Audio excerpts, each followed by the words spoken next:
Hello everyone, welcome to mission BPSC. देखिए, ये जो घटना चक्र का जो पूर्वालोकन बुक है, मतलब इसमें क्या है ना कि बीपीएससी का जो है 65वां से लेकर 38वां तक का पूरा प्रश्न दिया हुआ है। ठीक है फ्रेंड, तो ये हम करेंगे। इसमें ये बुक है, इसकी जो है वो बायोलॉजी, तो हम लोग आज बायोलॉजी करेंगे। तो ऐसे पूरी बुक है, बट हम इसका आज क्या करेंगे। और ये वाली जो बुक है मैंने टेलीग्राम पे अपलोड कर दिया है, तो आप वहाँ से देख सकते हैं। इसका आज हम करेंगे और आपको ये लगभग 10 बजे तक अपलोड हो जाएगा, तो आप इसको देख सकते हैं। ठीक है फ्रेंड, देखिए तो यहाँ से क्या है कि जीव विज्ञान ये स्टार्ट होता है। पहला प्रश्न इसमें क्या है कि पुस्तक ऑफ ओरिजिन के लेखक जो है वो कौन है।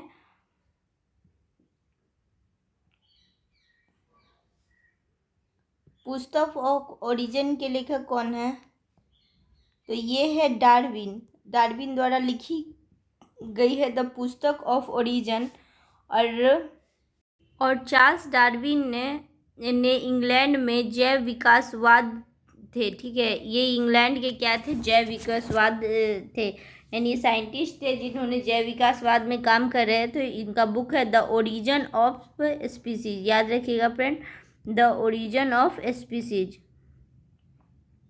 The origin of species. ठीक है, अब देखिए क्या कहता है कि चार्ल्स डार्विन के ये इंग्लैंड में जैव विकासविद थे, और इसके द्वारा प्रस्तुत विकासवाद को डार्विनवाद या प्राकृतिक वर्णवाद कहा जाता है। ये भी इम्पोर्टेंट है कि इनके बुक का नाम है द ओरिजिन ऑफ स्पीसीज, और जो इन्होंने थ्योरी दिया उसको कहते हैं थ्योरी ऑफ नेचुरल सिलेक्शन। ठीक है, या इसी को बोलते हैं विकासवाद का डार्विनवाद सिद्धांत बोलते हैं, या प्रकृति वर्णवाद। ठीक है, डार्विनवाद तो ये ठीक है, लेकिन ये पूछता है प्राकृतिक वर्णवाद किसका है, थ्योरी ऑफ नेचुरल सिलेक्शन किसका लिखा हुआ है, तो ये डार्विन का। और द ओरिजिन ऑफ स्पीसीज क्या था, तो इन्होंने बताया था कि इस बुक में जैव विकासवाद के बारे में बताया। अच्छा देखिए, जब हम लोग लूसेंट वाला पढ़ रहे थे तो उसमें दो थ्योरी थी, एक थी लैमार्क की थ्योरी और एक थी डार्विन की थ्योरी। तो लैमार्कवाद बोलता था कि एक जीव बत्ती खुद उसी के मतलब सेम उसी पर उसी के शरीर के अंदर क्या होता है, कुछ डेवलपमेंट होता है, तो वो एक नया जीव बन जाता है। और डार्विनवाद में बोला गया था कि उस स्पीसीज, उस जनजाति में आपसी संघर्ष के कारण क्या होता है कि एक तो ये दोनों अंतर था। आप वो वीडियो एक बार जाके देखिए, क्लियर हो जाएगा आपका। अगला प्रश्न है कि मानव तंत्र में इंसुलिन किसका चयापचय यानी मेटाबॉलिज्म करता है। ठीक है, तो ये करता है कार्बोहाइड्रेट का। देखिए इंसुलिन क्या होता है ना, अग्नाशय से अंतर स्रावित होता है। अग्नाशय के जो बीटा सेल होता है उससे क्या होता है, इंसुलिन स्रावित होता है। इंसुलिन क्या एक हार्मोन है, मतलब क्या एक टाइप का प्रोटीन है जो ग्लूकोज समस्थापना के नियम में मुख्य भूमिका निभाता है। इंसुलिन लक्ष्य कोशिकाओं से ग्लूकोज से ग्लाइकोजेन बनने की प्रक्रिया में मदद करता है। ठीक है, मतलब देखिए इंसुलिन की ही सहायता से क्या होता है कि जो ग्लूकोज है वो ग्लाइकोजेन में कन्वर्ट होता है। ग्लूकोज कार्बोहाइड्रेट का एक रूप है, जैसे कि जो भी हम रोटी चावल दाल ये सब खा रहे हैं ना, तो वो क्या है ना कि एक ग्लूकोज का फॉर्म है। ठीक है फ्रेंड, तो ये क्या करता है, इंसुलिन ग्लूकोज से ग्लाइकोजेन में मदद करता है। और जो ये क्या करता है, ये पूछा जाता है कि क्या है, तो ये एक हार्मोन है। हार्मोन क्या है, मतलब हार्मोन क्या है, एक प्रोटीन है। ठीक है, और ये कहाँ से स्रावित होता है, तो अग्नाशय के बीटा सेल से।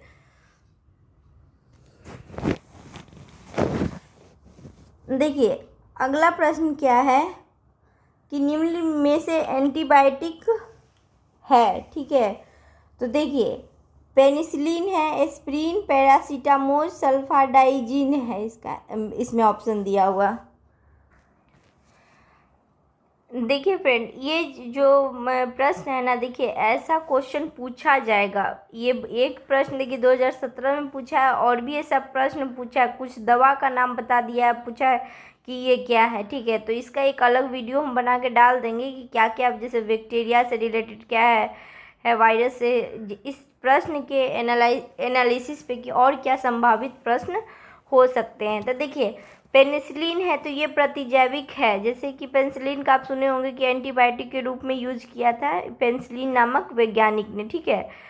तो उन्होंने पेनिसिलिन नामक एक दवा बनाती थी, ये भी क्या है एंटीबायोटिक, और इसमें एक जो सल्फाडाइजीन है वो भी है क्या है एंटीबायोटिक। बाकी देखिए एस्प्रिन है, तो एस्प्रिन जो होती है ना वो दर्द वगैरह में खाई जाती है। अब पारासीटामोल, वही पारासीटामोल का तो आप नाम सुने होंगे, ये बुखार में खाया जाता है, ठीक है। तो यानी इसमें जो है ना वो दो इसका आंसर हो जाएगा, एक होगा पेनिसिलिन और एक होगा सल्फर डायाजीन, तो इसका आंसर हो जाएगा ई। और देखिए इस तरह के प्रश्न आएंगे भी, आगे भी आएंगे, ठीक है। तो उसको हम देखते हैं। अगला है निम्नलिखित में से मुख्यतः कार्बोहाइड्रेट है गेहूं, जौ, चावल, मक्का, ठीक है। तो देखिए मुख्यतः इसमें जो कार्बोहाइड्रेट है ना वो चावल होगा, क्योंकि बोला जाता है कि चावल कार्बोहाइड्रेट का मुख्य स्रोत है, और 100 ग्राम पके चावल में लगभग 25.5 ग्राम कार्बोहाइड्रेट की मात्रा होती है। वास्तव में चावल में 90% कैलोरी कार्बोहाइड्रेट से ही आती है, और चावल साधारण खाद्य पदार्थ की तुलना में अधिक विटामिन, खनिज और फाइबर प्रदान करता है, ठीक है। इसमें 90% कैलोरी जो होती है कार्बोहाइड्रेट, इसके देखिए हर खाने में जो होता है ना वो विटामिन भी है, मिनरल्स भी है, फाइबर भी है, लेकिन किसी में होता है कि कार्बोहाइड्रेट ज़्यादा है, किसी में प्रोटीन ज़्यादा है।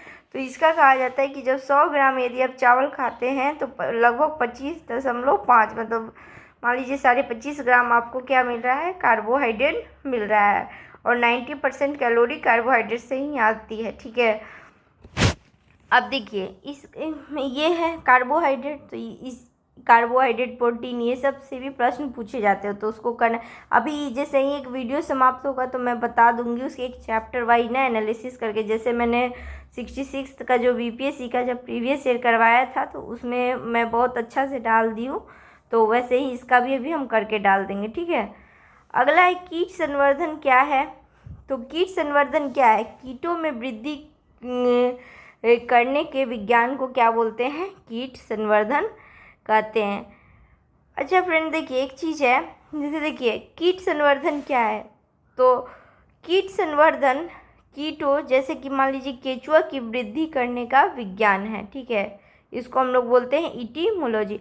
और यहाँ पे जो भी हम प्रश्न देखेंगे ना तो उसके ऑप्शन पे भी थोड़ा बहुत एनालिसिस करेंगे, ठीक है, ताकि क्योंकि ऑप्शन बेस्ड भी बीपीएससी अगला बार कुछ क्वेश्चन पूछ सकता है, तो सभी ऑप्शन को पढ़ना है। देखिए जंतुओं के अध्ययन को क्या कहते हैं, ये तो बोटनी, जूलॉजी, वनस्पति के बोटनी, और जंतुओं के अध्ययन को जूलॉजी बोलते हैं। इसका सबसे पहले उपयोग कौन किया था, लेमार्क और ट्रेविनर्स ने, ये मैं बताई थी, लूसेंट में ही सब दिया हुआ है, ठीक है। मछलियों के अध्ययन को देखिए, मछलियों के अध्ययन को जो है इक्थोलॉजी बोलते हैं हम हैं, और मछली के पालन को बोलते हैं पीसी कल्चर। कीटों के मारने का विज्ञान, ठीक है, तो ये सब नहीं होगा, कीट के मारने का भी विज्ञान होता है। कीटों का अध्ययन को एंटोमोलॉजी बोलते हैं। ये वो वाले में ना बहुत अच्छा से लूसेंट में कुछ चार्ट दिया हुआ है। इसके बाद जब हम घटना चक्र का पूरा ऑल एग्जाम घटना चक्र करेंगे ना तो उसमें बहुत सारा लिस्ट दिया है, वो भी हमारा कंप्लीट हो जाएगा। तो देखिए इसमें क्या है ना कि इसको बोलते हैं क्या, कीट संवर्धन, यानी केचुआ को वृद्धि करने का विज्ञान कहा जाता है। केचुआ कृषक ओ का मित्र और भूमि का आंत कहा जाता है, ठीक है, ये याद रखिएगा, पूछ देगा भूमि का आंत किसे कहा जाता है, थोड़ा नया टर्म है। तो भूमि का आंत किसे कहते हैं, केचुआ को कहते हैं। केचुआ खाद या वर्मी कंपोस्ट पोषक पदार्थ से भरपूर एक उत्तम जैव उर्वरक है, ठीक है। केचुआ खाद या वर्मी कंपोस्ट पोषक पदार्थों से भरपूर एक उत्तम जैव उर्वरक है। देखिए केचुआ से ना क्या होते हैं ना, वर्मी कंपोस्ट या खाद बनाया जाता है, तो ये इसको जैव उर्वरक के रूप में यूज किया जाता है। अगला है कि जेनेटिक्स, जेनेटिक निम्न में से किसका अध्ययन करता है। तो देखिए ऑप्शन है मेंडल का नियम, मेंडल का नियम, ठीक है, जैव विकास, डीएनए संरचना और अनुवांशिक और विचरण। तो इसका आंसर फ्रेंड होगा अनुवांशिक और विचरण, ठीक है। जेनेटिक्स जो है उसका खोज वाटसन किया था, ठीक है। और मेंडल को ना जेनेटिक्स का पिता बोलते हैं। जैव विकास तो डार्विन, लेमार्क ये सब है। अब डीएनए का संरचना, तो डीएनए के बारे में तो पढ़े हैं, ठीक है। तो इसका सबसे बेस्ट आंसर हो जाएगा जेनेटिक्स वह विज्ञान है जिसके अंतर्गत जीवधारियों में गुण, जीन, अनुवांशिक और विचरण का अध्ययन किया जाता है। देखिए निम्न में से कौन सच्चा फल नहीं है, तो इसमें सेव होगा, ठीक है। और ये बताया है, जब लूसेंट करवा रही हूँ ना तो ये चैप्टर मैं करवा दी हूँ, तो आप उस वीडियो को जाके देखिए, वहाँ पे देखिए सच्चा फल किसे कहते हैं। मतलब कि सच्चा फल उस वैसे फल को कहते हैं जिसके निर्माण में अंडाशय के अलावा कुछ अन्य भाग भी सम्मिलित होते हैं। तो देखिए हम कल बताए थे क्या होता है ना, दल पुंज, बाह्य दल पुंज, ठीक है, पुष्पासन, ये सब जब भाग लेते हैं ना तो उसको बोलते हैं सच्चा। वो सच्चा फल नहीं है, यानी असत्य फल भी बोला जाता है। तो उसका एग्जाम्पल क्या था, जैसे कि सेव, ठीक है, काजू, नाशपाती, ये सब क्या है, सच्चा फल नहीं है। अगला है कि लौंग पौधे के किस भाग से प्राप्त होता है, तो शुष्क पत्तियां, शुष्क तने, शुष्क बीज, शुष्क फूल, पुष्प कली। तो ये प्राप्त होता है शुष्क पुष्प कली से, ठीक है। अब फ्रेंड देखिए लूसेंट बहुत अच्छा दिया है, जो प्लांट वाला पार्ट है ना उसका मैं करवा दूँ आपसे, है कि एक बार उस वीडियो को देखिए, या आप खुद से लूसेंट पढ़ सकते हैं तो पढ़ लीजिए, ठीक है। वहाँ पे आपको ये सब प्रश्न मिल जाएंगे। लॉन्ग यूजीनिया कैरिया फाइलेटा नामक, देखिए अभी अब ये लूसेंट में नहीं दिया हुआ है, इसलिए दोनों पढ़ना जरूरी है, ठीक है। अब लॉन्ग का यहाँ वैज्ञानिक नाम बता रहा है यूजीनिया कैरियोफाइलेटा, ठीक है, यूजीनिया कैरियोफाइलेटा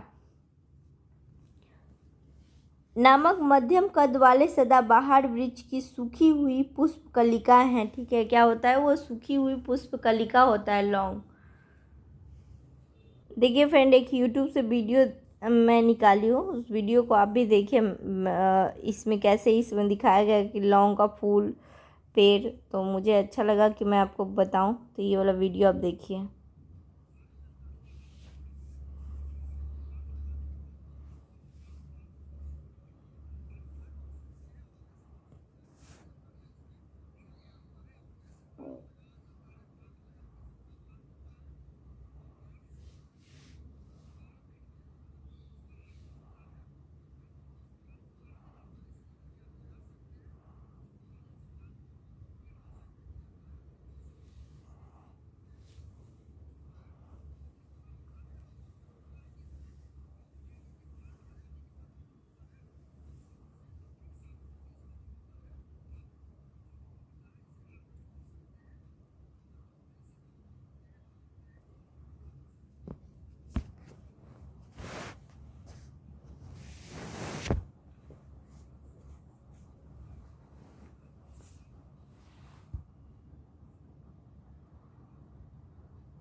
इसमें यही बताया गया है ना कि जनरली तो ये केरला के लाल मिट्टी में यूज होता है, ठीक है। बाकी ऐसे बोल रहा है कि हर मिट्टी में। और इसका देखिए पेड़ है, उसके बाद जो इसका फल निकलता है उसको सुखा के पुष्प कलिकाएँ होती हैं, ठीक है। तो ऐसा प्रश्न देखा गया है कि यदि एक बार पूछा तो इससे रिलेटेड कुछ क्वेश्चन पूछ सकता है, तो इसलिए मैंने भी ये वीडियो दिखा दिया आपको, ठीक है। तो ये पुष्प फूल की क्या हो जाएगी, कली हो जाएगी। क्लॉप बंद कलियां या पुष्प कलिकाएं होती हैं जिनका भोज्य पदार्थ दांतों के दर्द, ठीक है, दांत के दर्द में लौंग का तेल बहुत ही सही, और ये सच में बताया गया है कि दांत का दर्द में ना बहुत ज़्यादा ये यूजफुल होता है, मतलब, और ये जैसे दर्द निवारक इसको बोला जाता है। लौंग के पौधा का वानस्पतिक नाम क्या है, साइजीजियम एरो एरोमेटिकम, ठीक है, साइजीजियम एरोमेटिकम, मतलब ये बहुत सुगंधित होता है ना। देखिए जब 15 में पूछा हुआ है प्रश्न, तो इसी तरह से उसको ये क्वेश्चन फिर से ना इसको, अच्छा लेकिन पता नहीं है यहाँ पे यूजीनिया कैरियोफाइलेटा दे रहा है और यहाँ पे इसका नाम दे रहा है जो वनस्पति, अच्छा ये बोटेनिकल नेम इसका है साइजीजियम एरोमेटिकम, जो कि कुल मेट्रेसी, देखिए कहीं कहीं ना उसमें लूसेंट में जितना कुल बताया है पौधा का 3, तो मैं उसमें करवा दी हूँ, लेकिन इसका कुछ कुछ पूछ सकता है, तो मैं पूछ सकता है अगली बार ये भी प्रश्न दे सकता है कि किस कुल का पौधा है, तो ये जो है मिर्टेसी कुल का पौधा है तथा इसका उपयोग समस्त विश्व में किया जाता है। यह एक सदाबहार वृक्ष है जिसकी ऊंचाई 10 से 20 मीटर तक होती है। उसमें बताया था ना वीडियो में कि इसका कितना है 10। इसकी पत्तियां बड़ी और अंडाकार आकार की होती है, आपने देखा, तो ये तो आपको क्लियर हो जाएगा, ठीक है। इसका याद रखिएगा, इसका जो वनस्पतिक नेम क्या है, साइजीजियम एरोमेटिकम, ठीक है, और वो वैज्ञानिक नाम है यूजीनिया कैरियोफाइलेटा। अगला है अदरक तना है जड़ नहीं, क्यों? क्योंकि इसमें नोड और इंटरनोड होते हैं। नोड और इंटरनोड का उपस्थित होना तना का विशेष लक्षण है, ठीक है। देखिए जैसे तना जो होता है ना, तो तना में क्या होता है, यहाँ से एक नोड निकलता है, फिर नोड से फिर एक एंटी नोड निकलता है, तो अदरक को इसीलिए ना तना बोला जाता है क्योंकि उसमें नोड भी है और एंटी नोड भी है। चूँकि अदरक में ये संरचनाएं पाई जाती हैं, इसलिए हम कहा जाता है कि जड़ अदरक जो है तना है। हल्दी, अदरक, आलू, ये सब क्या है ना, तना है। अगला है पादप कली क्या है, ठीक है, तो ये क्या है, एक देखिए पादप कली क्या है, तो एक भ्रूणीय टहनी है कि भ्रूणीय पत्ती है कि भ्रूण पोष है कि क्या है, एक बीज है, तो इसका आंसर होगा एक भ्रूणीय टहनी है, ठीक है। ये क्या है, एक टहनी है, ठीक है। देखिए वनस्पति विज्ञान में किसी अविकसित प्रयोग को, ठीक है, मतलब वो अविकसित है यानी इम्ब्रॉइक है, को कली या कलिका कहते हैं। ये किसी पत्ती के कक्ष पर या तने के अंतिम छोर पर उत्पन्न होता है, समझे फ्रेंड। जैसे वनस्पति विज्ञान में किसी अविकसित परो, अभी जो जड़ें हैं, मतलब इम्ब्रोइटिक सूट है को, उसको क्या कहते हैं, कली या कलिका कहते हैं। यह किसी पत्ती के अक्ष यानी जो कक्ष में एक्सिल पर तने के अंतिम छोर पर उत्पन्न होता है, ठीक है। तो यही प्रश्न क्या था, देखिए प्रश्न था पादप कली क्या है, तो एक भ्रूणीय टहनी है। इसका एक्सप्लेनेशन बहुत अच्छा से दिया है। पादप कली क्या है, तो वनस्पति विज्ञान में यदि कोई अविकसित प्रो होता है ना, तो उसको कली या कलिका कहते हैं। पत्ती के कक्ष पर तने के अंतिम छोर पर, ठीक है, जैसे जो तना है उसका अंतिम छोर पर वो क्या है, पादप कली या कलिका, तो कली है, ठीक है। देखिए कन्फ्यूजिंग क्वेश्चन है, अब जो नहीं जानेंगे तो वो लगेगा कि पत्ती हो सकता है, भ्रूणपोष होता है, तो ये थोड़ा अच्छा लेवल का क्वेश्चन माना जाएगा इसको। अगला है कि पौधे जो नमक युक्त मिट्टी में उगते हैं उसे क्या कहते हैं, तो फ्रेंड उसे हेलोफाइट कहते हैं। अब देखिए इसके ऑप्शन पे विचार करते हैं, जीरोफाइट, हाइड्रोफाइट, सक्यूलेंट, ठीक है। तो देखिए जीरोफाइट क्या होता है ना, जो मरुस्थल में उगता है उस पौधे को जीरोफाइट कहते हैं। जो नमक युक्त मिट्टी में उगता है उसको हेलोफाइट कहते हैं। जो पानी में उगता है उसको हाइड्रोफाइट कहते हैं। और सेकुलेंट देखिए वैसे पौधे को बोलते हैं ना, देखिए ये भी टर्म याद रखिए क्योंकि अगला बार हो सकता है सेकुलेंट से रिलेटेड कुछ पूछ दे। देखिए और एक फ्रेंड एक बात बताना चाहती हूँ, जैसे मैं जो भी कुछ पढ़ती हूँ या पढ़ा रही हूँ ना अभी आपको, जैसे सेक्युलेंट, तो मुझे ये थोड़ा सा लगा तो मैं इसका पेज जाके वेब पेज सर्च करती हूँ, कुछ वीडियो वगैरह सर्च किया और उसी समय मैं क्या करती हूँ कि उसको हम टेलीग्राम ग्रुप पे फॉरवर्ड कर देते हैं। तो आप जब ये वीडियो देखिए तो टेलीग्राम ग्रुप भी एक बार सर्च कर लीजिए, ठीक है, हो सकता है वहाँ से आपको कुछ इन्फॉर्मेशन मिले। और जब ये वीडियो हो जाएगा तो मैं तो उसका एक लिस्ट बना के प्लेलिस्ट दे देती है। और अभी हम टेलीग्राम पे वीडियो तो नहीं डालते क्योंकि यूट्यूब पे ना प्लेलिस्ट बना है, तो बाकी इससे जो इन्फॉर्मेशन रिलेटेड है वो आपको टेलीग्राम पे मिल जाएगा। तो देखिए अब हम समझा रहे थे क्या कि सेकुलेंट क्या है, तो सेकुलेंट वैसा है ना जो जनरली एरिड रीजन यानी मरुस्थल रीजन में उगाया जाता है, जो क्या करता है पानी को अवशोषण कर ले। जैसे सीधे इसका एलोवेरा हुआ, मस्त, और जो जेरोफाइट वगैरह जो पानी का अवशोषण करने की क्षमता रखता है, तो वैसे पौधों को सेकुलेंट कहते हैं। ठीक है, लवण, तो ये हो गया। अगला है कि EEG यानी इलेक्ट्रोइंसेफेलोग्राम निम्न में से किसकी निगरानी के लिए बनाया जाता है? तो ये मस्तिष्क के लिए EEG। देखिए ECG, ठीक है, ECG जो होता है इलेक्ट्रोकार्डियोग्राम, ये हार्ट के लिए टेस्ट होता है, और इलेक्ट्रोइंसेफेलोग्राम जो होता है ये मस्तिष्क के लिए होता है। देखिए 64th में पूछा है, तो अगला बार ECG के बारे में पूछ सकता है, तो आप याद रखिए। अगला है मांसपेशियों में दर्द के उपचार के उपयोग किया जाने वाला विकिरण क्या है? तो इंफ्रारेड। फ्रेंड देखिए इससे भी क्वेश्चन आ रहे हैं। ठीक है, देखिए 66 से पिछले बार ही पूछा है हुआ प्रश्न है, और भी ऐसा प्रश्न आ रहा है कि जैसे कैंसर के उपचार के लिए कौन सा रेज वगैरह, तो उसका ना प्रॉपर हम देखेंगे, उसमें जो हमको मिलेगा हम उसको एक वीडियो में अलग सेपरेट और टेलीग्राम ग्रुप पे भी उसका नोट्स बना के डाल दूँगी। देखिए मांसपेशियों के दर्द में उपचार के लिए किया जाने वाला विकिरण जो होता है वो इंफ्रारेड विकिरण होता है। ठीक है, तो इंफ्रारेड विकिरण क्या है? इंफ्रारेड विकिरण या अवरक्त किरण का उपयोग मांसपेशियों में दर्द के उपचार के लिए किया जाता है। इंफ्रारेड लैंप विद्युत उपकरण है जिससे इंफ्रारेड विकिरण उत्सर्जित होती है। इसका उपयोग क्या किया जाता है? मांसपेशियों के दर्द के उपचार में किया जाता है। अगला प्रश्न है कि जीवों में अधिक जैव विविधता का कारण क्या है? तो देखिए अनुकूलन है, सहभागिता है, उत्परिवर्तन है, या बहुगुणसूत्रता है। ये बहुत अच्छी प्रश्न की श्रेणी में आएगा। ठीक है, क्योंकि देखिए अब समझना है थोड़ा थोड़ा के लिए ना, ये अंतर है इसमें। जो अब ये प्रश्न इसलिए अच्छा कैटेगरी में है क्योंकि देखिए अनुकूलन ये भी आपको समझना पड़ेगा, सहभागिता वो क्या है, बहुगुणसूत्रता क्या है, उत्परिवर्तन क्या है। तो देखिए इसमें ना डार्विन और लेमार्क दो वैज्ञानिक थे। तो मैंने अभी भी बताया था कि लेमार्कवाद सिद्धांत कहता है कि एक जीव के अंदर ही जो उसके गुणों में परिवर्तन हो रहा है, अब फिर उससे क्या हो जाएगा, वो एक नया जीव की उत्पत्ति होती है। डार्विन बोला कि नहीं, ये वर्ग संघर्ष है और वातावरण का है प्रभाव, इन सब से क्या होता है, मतलब उस जीव के अंदर भी होता है, और उसका कारण क्या होता है, वातावरण और उसकी पूरे प्रजाति। लेकिन बाद में डार्विन के जो फॉलोअर थे वो उन्होंने लाया नव डार्विनवाद सिद्धांत।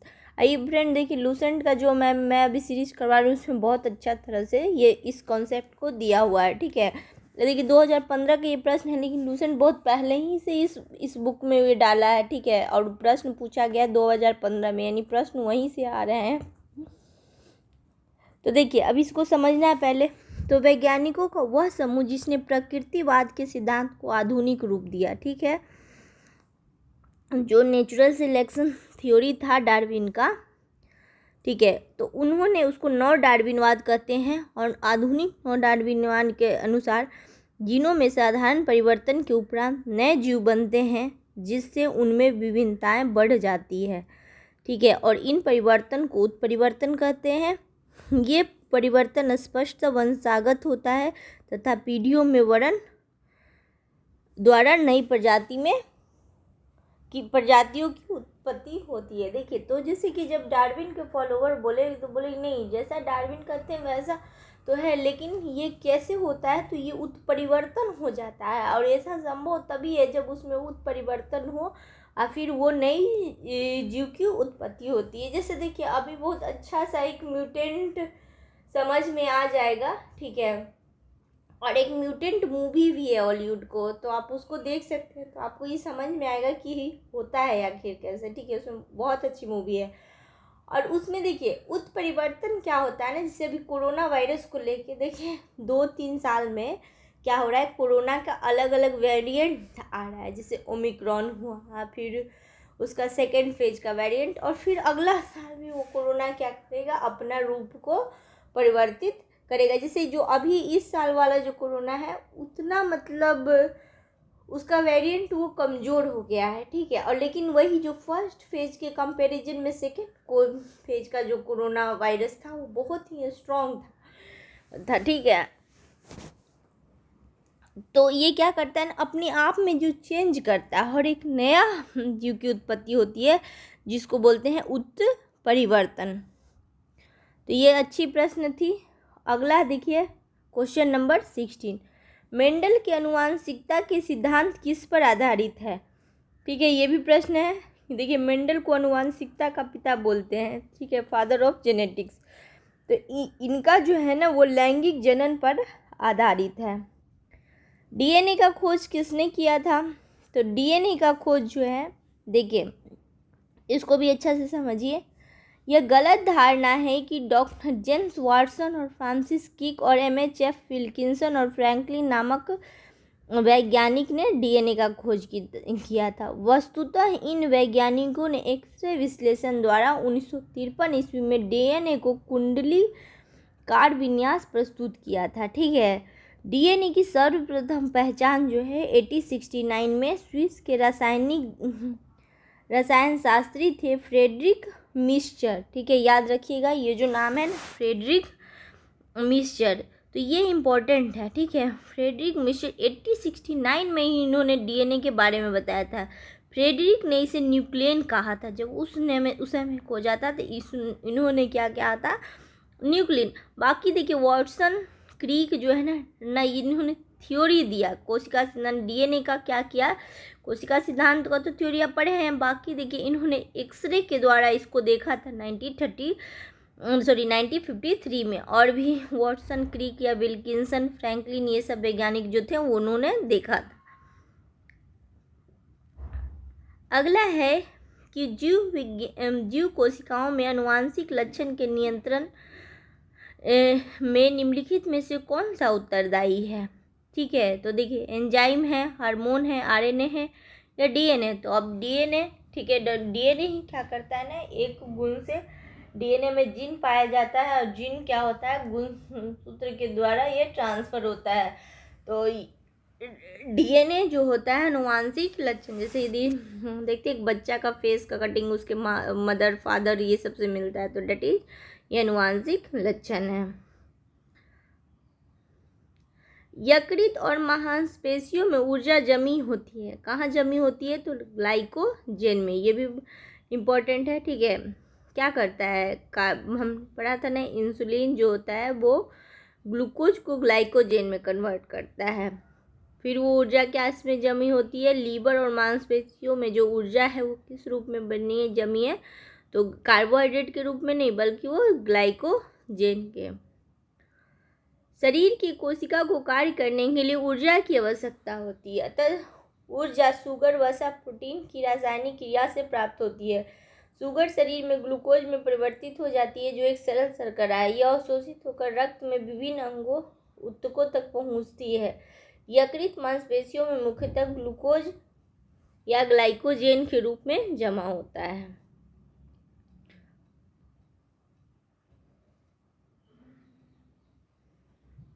अगला प्रश्न है कि मानव शरीर का में होता है, ठीक है। तो देखिए लगभग 70% पानी होता है। इसमें पानी पूछ रहा था, ऑप्शन को नहीं है, बल्कि ये तो एनालिसिस हो जाएगा। तो जो 2/3 हमारे शरीर का जो होता है वेट का, उसमें 2/3 यानी 70% हमारे शरीर में पानी होता है। विटामिन जो रक्त के थक्के बनने में प्रभावी होते हैं वो क्या होते हैं, विटामिन के। फ्रेंड जो विटामिन से भी प्रश्न आ रहे हैं तो विटामिन का एक अलग वीडियो बनाएंगे। और ये देखिए लूसेंट भी हम कर रहे हैं तो वहाँ भी विटामिन पढ़ना है। लेकिन और क्या क्या संभावित प्रश्न हो सकते हैं ये सब हम ना अलग वीडियो में करके डालेंगे। अगला है कि विटामिन के की कमी से शरीर में खून का थक्का धीरे धीरे बनने की बीमारी होती है, ठीक है।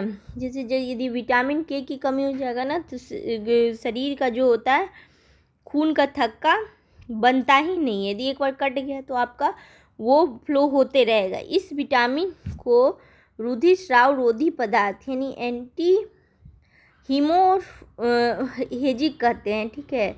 क्या कहते हैं, एंटी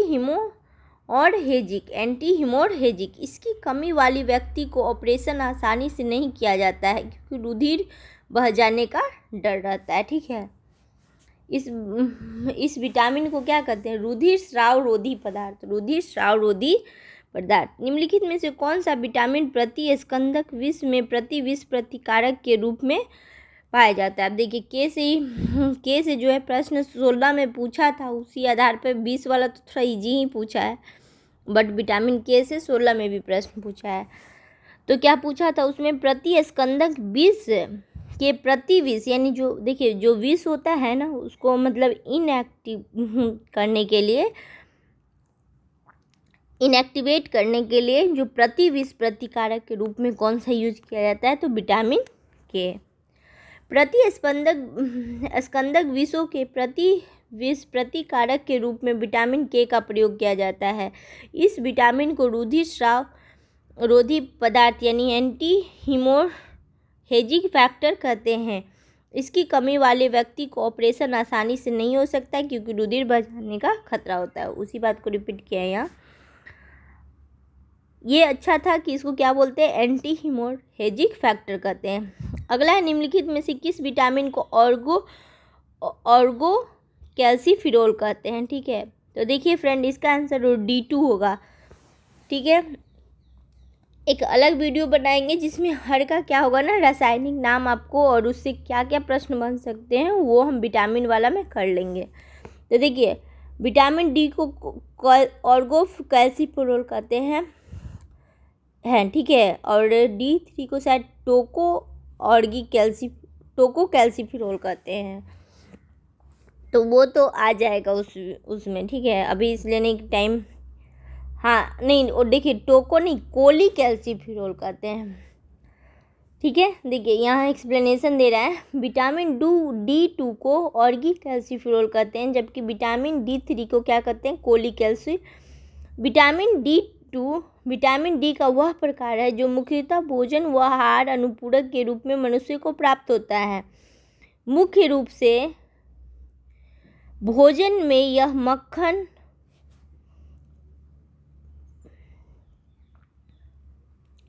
दूध, पनीर, मांस, अंडा की जर्दी, मछली का तेल इत्यादि में मिलता है। ठीक है फ्रेंड, ये जो होता है ना किसमें मिलता है, तो मक्खन, मशरूम, दूध, पनीर, मांस, अंडा, इस सब में क्या मिलता है आपको, D2 मिलता है। और D2 को क्या बोलते हैं, ऑर्गो कैल्सीफिरोल, और D3 को कोली। ठीक है, D3 को क्या कहते हैं, कोली कैल्सीफिरोल, ये याद रखिएगा। और ये देखिए विटामिन D2 का जो स्रोत होता है ना मुख्यतः भोजन है। ऐसे तो विटामिन डी का स्रोत जो होता है वो सूर्य का रोशनी होता है, लेकिन जो विटामिन D2 है उसका स्रोत क्या है, तो मक्खन है, मशरूम, दूध, पनीर, मांस, अंडा की जर्दी, मछली का तेल, ये सब है। ठीक है, मक्खन है, मशरूम है, दूध, पनीर, मांस, अंडा, ये सब है। अगला है कि मानव शरीर में विटामिन ए भंडारित होता है, ये कहाँ होता है, तो यकृत में होता है। ठीक है, मानव शरीर में के यकृत में विटामिन ए की काफ़ी मात्रा संचित रहती है। विटामिन ए का रासायनिक नाम क्या है, रेटिनॉल है, जिसकी कमी से शरीर में रतौंधी हो जाती है। इस विटामिन को संक्रमण रोधी विटामिन भी कहते हैं, जिसका मुख्य स्रोत क्या है, तो दूध, मक्खन, अंडा, मछली का तेल, गाजर, ये सब है। ठीक है, देखिए यानी विटामिन के तो हम जान गए, विटामिन डी से भी प्रश्न पूछ दिया, D2 और डी से अच्छा प्रश्न पूछा है कि D2 को क्या कहते हैं, तो ऑर्गो कैल्सीफिरोल, और D3 को क्या कहते हैं, तो कोली कैल्सीफिरोल। अब देखिए मानव शरीर में यकृत में विटामिन ए का जो होता है, यकृत मत बोलते हैं लीवर में। ठीक है, तो लीवर में क्या होता है ना, विटामिन ए संचित होता है। विटामिन ए का रासायनिक नाम क्या है, रेटिनॉल है। आज सारे विटामिन का रासायनिक नाम का एक अलग से वीडियो बना देंगे, और उसमें जो स्रोत वगैरह है ना वो जो देखिए इसलिए नहीं कर रहे क्योंकि लूसेंट में ये सब आएगा अभी, जिसकी कमी से शरीर में रतौंधी हो जाती है।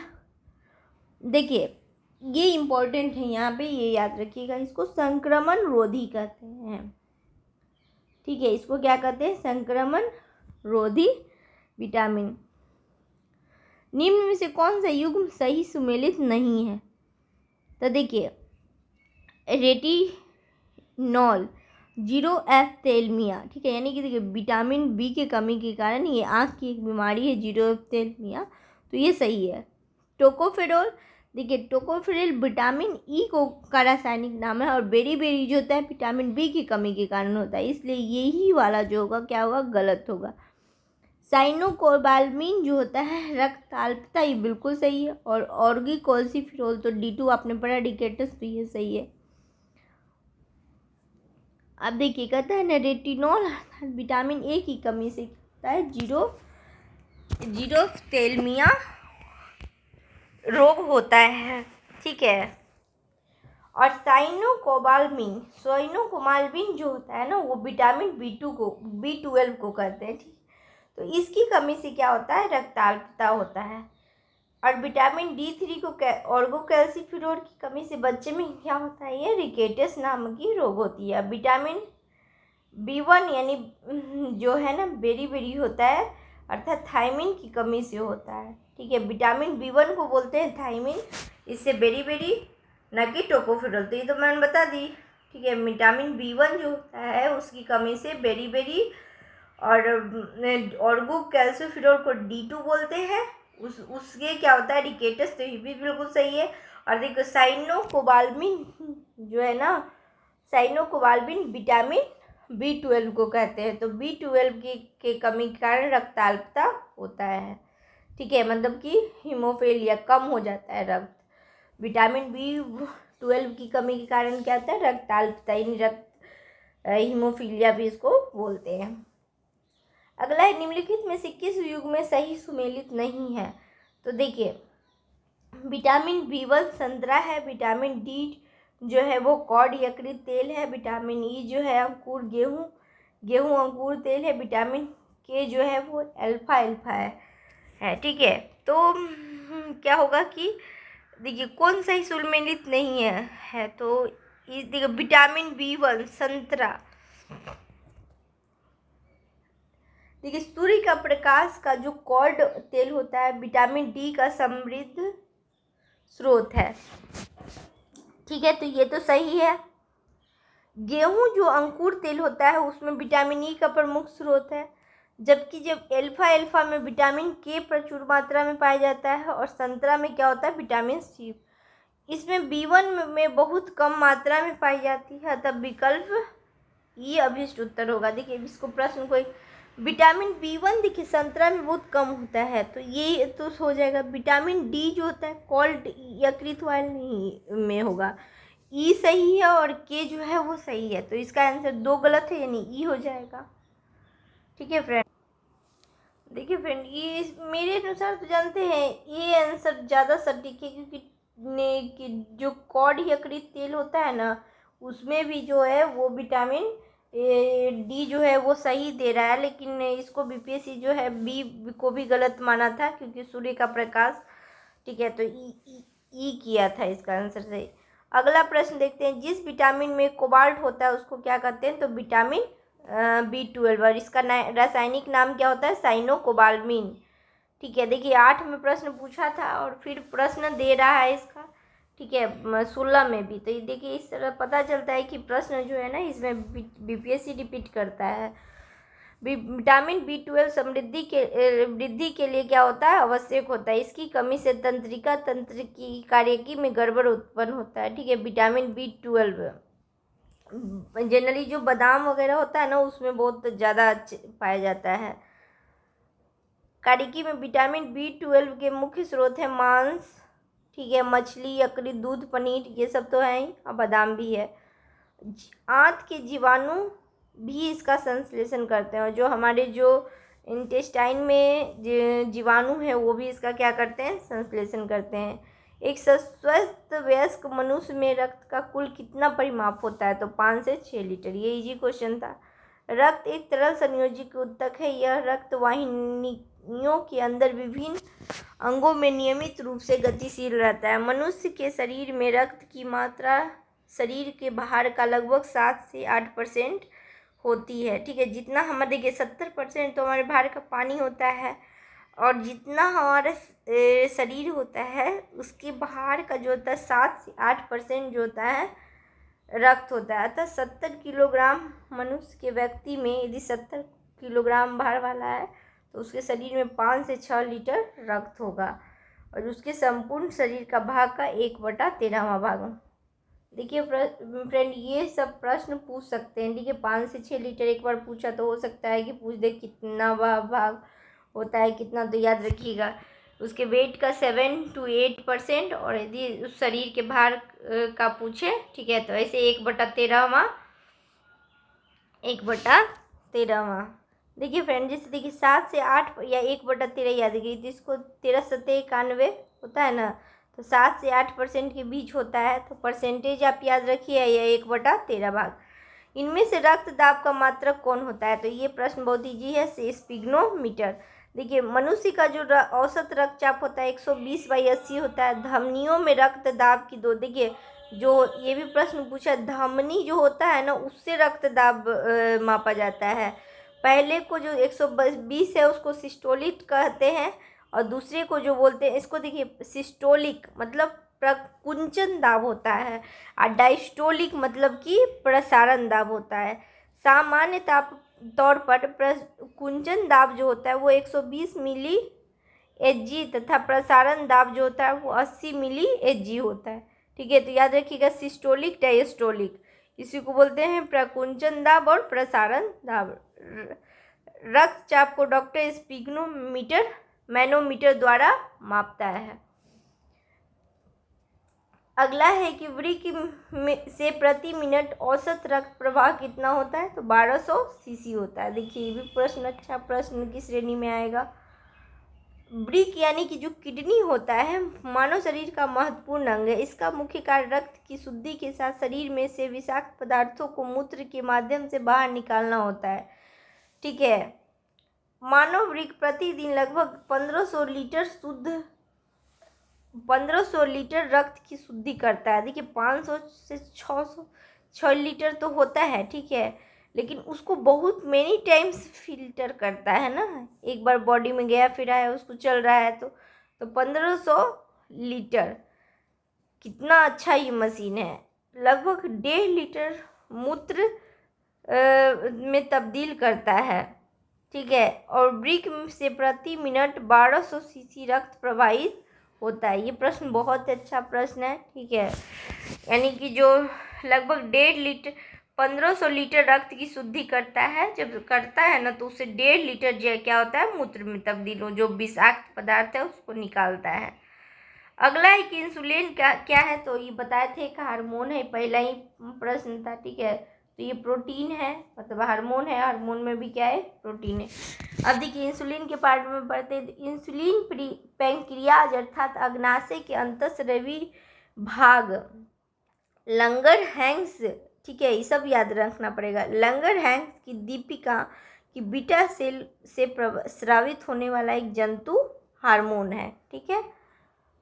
रासायनिक संरचना की दृष्टि से एक सूक्ष्म पेप्टाइड यानी प्रोटीन है जिसकी रचना 51 एमिनो अम्ल से मिलके बनी होती है, ठीक है। ये क्या है ना, एक पेप्टाइड यानी प्रोटीन है जो 51 टाइप का एमिनो अम्ल से बनता है। यह शरीर में ग्लूकोज के उपापचय को नियंत्रित करता है। क्या करता है, शरीर में जो ग्लूकोज है उसके उपापचय को नियंत्रित करता है।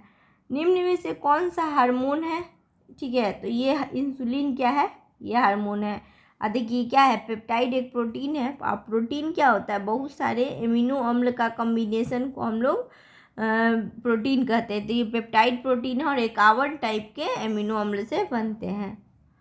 देखिए कुछ जैसे मानव हार्मोन और पादप हार्मोन से भी प्रश्न पूछे जाते हैं, ठीक है। तो जो लूसेंट कर रहे हैं उसमें हमने पादप हार्मोन कर लिया है, मानव हार्मोन भी आएगा तो हम पढ़ेंगे, ठीक है।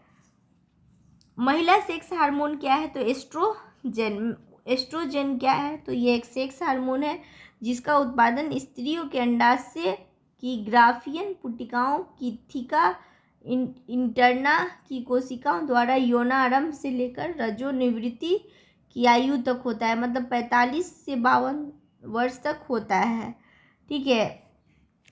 इसका प्रमुख एस्ट्रोजन ईस्ट्रेडियोल होता है, जिसे नारी विकास हार्मोन कहते हैं, क्योंकि यह मादा का द्वितीयक लैंगिक लक्षणों, जिसे सेकेंडरी सेक्सुअल कैरेक्टर, जिसमें लड़कियों का क्या होता है ना, स्तन, दुग्ध ग्रंथि, गर्भाशय तथा योनियों का समुचित विकास होता है, इसके लिए कौन होता है, एस्ट्रोजन।